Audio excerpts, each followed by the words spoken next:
tutto il resto, no? Allora uno va a scoprire questi pianti di cos'è, no?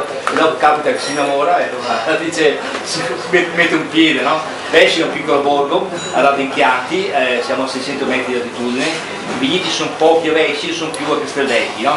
Che è sempre il comune data però dall'altra parte del paese. Stessa altitudine, 600 metri, una posizione solare molto, molto buona. Siamo nel 2004 che facciamo guai, adesso i guai si stanno concretizzando con un po' di risultati concreti, no? Non conoscevamo il Sangiovese, parlerò mai della vendemmia che stiamo facendo in questi giorni, perché la vendemmia l'abbiamo cominciata l'altro ieri. Adesso stiamo togliendo l'uva meno importante fino a oggi pomeriggio, dove ho fatto un merlot stupendo, quindi tirato nella maturazione, un merlot che ha una potenzialità di 15 gradi, una buccia bella che può stare 40. Normalmente il merlot anche a fine agosto in certe zone lo vendemmiano. Sì, ma siamo invece abbiamo messo un clone tardivo perché si avvicini a Sangiovese, no?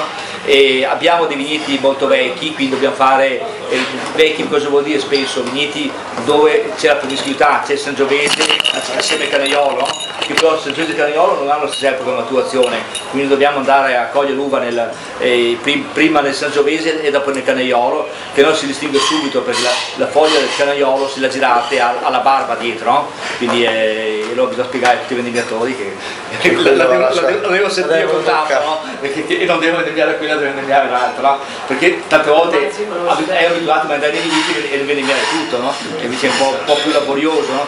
Allora adesso togliamo l'uva che è un po' più matura per poter portare l'altra ancora 10 giorni avanti. In questa fase non abbiamo più accumulo di zuccheri, perché ormai non c'è più caldo, no? Però andiamo a maturare il legno, no?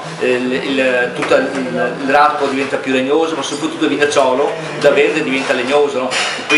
E l'analisi più bella è masticarlo, no? Sentirlo sotto i denti che sa da noccioline, che si scrocca bene, perché solo quando è diventato legno si rompe, prima è verde quindi si piega, no? E allora l'analisi sensoriale della nostra bocca è sicuramente il miglior laboratorio che esiste, no? Quindi bisogna mangiare tanta uva per capire quando è il momento di raccogliere, quando comincia a piacerti, avere più gusti, allora bisogna andare e di corsa, no? Allora noi stiamo vivendo la vendemmia, ho fatto 2 giorni sui Chianti per l'avvio di vendemmia. Io nella nostra azienda seguo la produzione, diceva la signora, e quindi noi facciamo una vendemmia lunga, cominciamo a metà agosto e faccia corta. Quest'anno è stata un po' tardiva, verso il 15, l'anno scorso abbiamo cominciato l'8, no? E finiamo a fine ottobre, primi novembre, quindi 3 mesi di vendemmia, c'è da divertirsi, no? E anche tante belle esperienze, perché insomma sono storie che si accumulano, esperienze che si fanno, uomini che hanno esperienze diverse, quindi c'è sempre cose da imparare, da mettere sul sacco e dopo da tirare fuori quando servono, no? Buon appetito!